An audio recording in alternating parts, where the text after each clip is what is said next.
आंनि साइबर इउट्यूब चेनेलाव फिन नोंथांमोनखौ गोसो गोरबोनिफ्राय खुलुमनाय अननायखौ जासिहरग्रोनाय जाबाय। आसा खालामो गासिबो मोजाङैनो दङ। स' आंबो दासान्दिसोनि उनाव मोजाङैनो दङ। लोगोफोर आं मोनसे गोदान भिडिअ लानानै फैबाय। बे गोदान भिडिअखौ नोंथांमोनखौ जोबजासिम नायगोन होननानै आसा खालामनाय थाबाय। सिरियै थानो जोङो लुबैयाखै। जोंखौ समाजनि जेंनाफोरा आखुमार दिनै खामानि मावफैनो थिनदों। दिनै बारग' एनडिपिफोरा आखायाव लानाय हाथियारखौल'सो दोनथ'दों। नाथाय जोंनि जेसेबांखिनि संग्रामाव जि थांखि बिथांखिफोर दङमोन बे गासै थांखि बिथांखिफोरा दिनै जोंजों लोगोसे दङ। आरो बे थांखि बिथांखिफोरखौ दिनै जोङो अपेनलि गोदान नांनाय समावब्ला जोङो रावजोंबो बिदि सोमोन्दो लाखिनानै बा अपेनै सोरजोंबा सावरायनानै लोगोआव थाफानानै खामानि मावनो हायामोन। सोरबा बेक्तिया जोंजों सावरायबा सोरखारनिफ्राय नोजोर होनानै बै बेक्तिखौ सोरखौबा जेलाव हरदों, सोरखौबा हमनानै गावदों, सोरखौबा बुदों। बेबायदि अयथासार माने सोरखारनि नारसिननाय थानायखाय जोङो उदाङाव फैनानै समाजजों लोगोसे थानानै खामानिफोरखौ मावनो हायाखैमोन। नाथाय जाय बिर जोहोलावजोफोरा दिनै मुंख्लं जाबाय, हारिनि थाखाय गावनि बेसेन गोसा जिउखौ बावलांबाय, बिथांमोननि जि सिमां, बे सिमाङा दिनै थोंजोङै बुङोब्ला बर'फ्रा जाहाथे जों बुहुमनि बिखायाव बर' बायदि थांना थानो हायो, बिनि सार्थजों बिथांमोना गावसोरनि बेसेन गोसा जिबनखौ आरो थैखौ नोंनि आंनि थाखाय बावनानै गालांखाबाय। अब्ला दिनै जों गोथां थानायफोरा एसेल' बिबान लानांगौ। बिथांमोननि जिउ बावनाया जाहाथे जों ओरैनो थांगारा, बे सार्थजों दिनै जों खामानि मावनो हानांगौ। दिनै जाब्राङा गावनि जिउ बावदों, बैथिया गावनि बेसेन गोसा जिउखौ बावदों। जे जोंनि उन्दै उन्दै गथ'फोरा गान्जा फाग्ला जानानै थैजोबदों, ड्राग्सजों थैजोबदों होननानै बिथांमोना गावनि जिबनखौ दान खालामाखै। मानि थाखाय बिथांमोना जिउ बावदों? मानि थाखाय बिथांमोना मुंख्लं?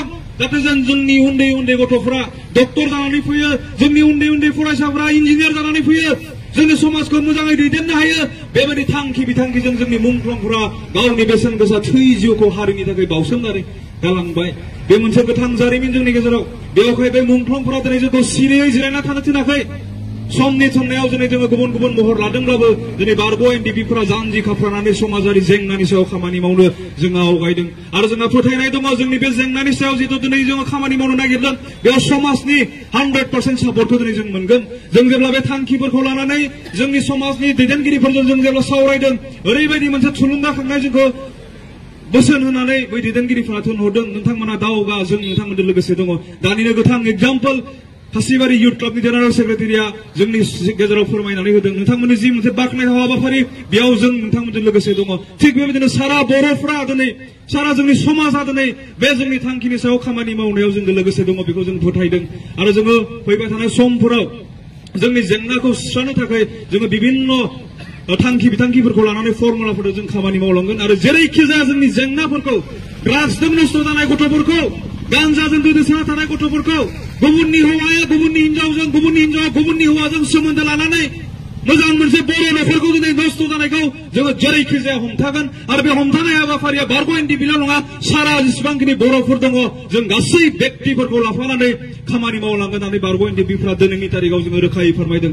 बेवहाय आसा फारिदों उननि जे हाबाफारिफोर जोङो लाबावगोन, बे हाबाफारिफोरखौ दिनै रावबो राजखान्थियारि बिजोंजों नायाजासे, गावनि माबा मोनसे सार्थनि बिजोंजों नायाजासे जोंनि बे हाबाफारियाव बयखौबो जोङो बाहागो। स' लोगोफोर, भिडिअखौ फुल नायनानैथ' नोंथांमोना मिथिबाय एक्स एनडिपि आदामोना माने जोबोद गोख्रोंथि थिरांथा लादों आरोना। जोबोद मोजां जादों बर' हारिनि थाखाय। बिदिनो जौगालांबाय थादों, आदामोननि साननाय बायदिनो खामानिफोरा जालांबाय थादों। माने एक्स एनडिपिनि थारैनो बिदि साननाया जाफुंथों आरो।